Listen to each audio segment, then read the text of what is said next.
بسم الله الرحمن الرحیم.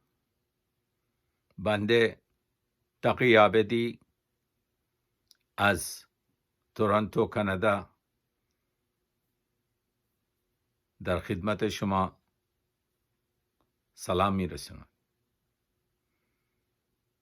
ما میدونیم که جناب آقای دکتر محمد علی ربانی که کلچرال کانسلر امبسی ایران و سرپرست ایران کلچرال هاوس پس از پایان ماموریتش با وطنش برمیگردن، ولی جایشون اینجا خالی است. همچه مدبر که روابط هند و ایران را یک زندگی بخشید، ایشون برای اینکه چندمی از این سمینارات در ایران بین المللی منعقد و برگزار کرده بودند. جناب دکتر ما میدونیم که سوسایتی کلچر اون جرنل که بود مدیر عامل بودن و با JNU در روابط کلچرال دیالوگ هم اونم را عرض کنم که ماموریت و مدیریت کردن و از این کشورهای مثل شوروی و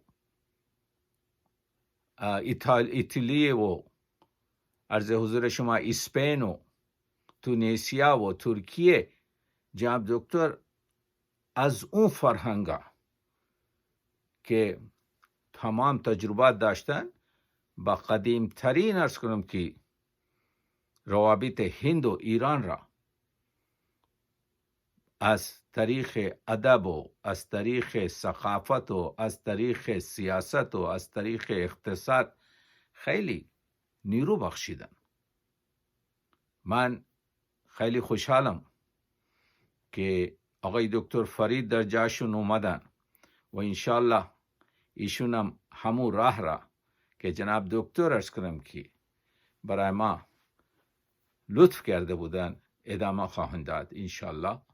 و ممنون هستم که جناب آقای دکتر ربانی در مسائل علمی و لسانی خیلی عرض حضور شما که کمک کردن، اون از طریق اردو با فارسی باشه یا سانسکریت با فارسی باشه یا اینجا دو تا تهذیب ایران و هند را با نحو احسن ایشون ارائه کردن.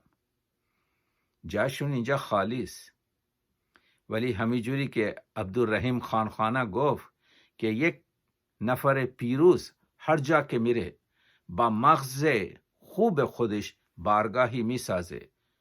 من میدونم جناب دکتر هر جا که برن یعنی علم و روشنی علم را عرض کنم کی و اون فکر عالی که ایشون دارن با مردم ارائه میکنن. انشالله ما همه دعاگو هستیم که شما کامران و پیروز باشید و انشالله همینجوری هند را شما بار دوم تشریف بیارین و با دیدار شما ما هم انشالله ایران حاضر میشیم. ممنون شما. خدا حافظ.